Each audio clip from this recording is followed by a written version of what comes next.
So I found this museum of old trains, and let's take a look at it and see what we can find here.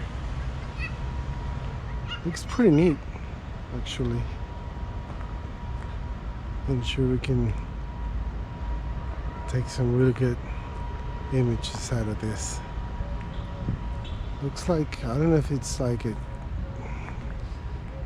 yeah, it is a museum, but I think they have very old stuff here, and some of the Reunion cars. So let's see what we can do here.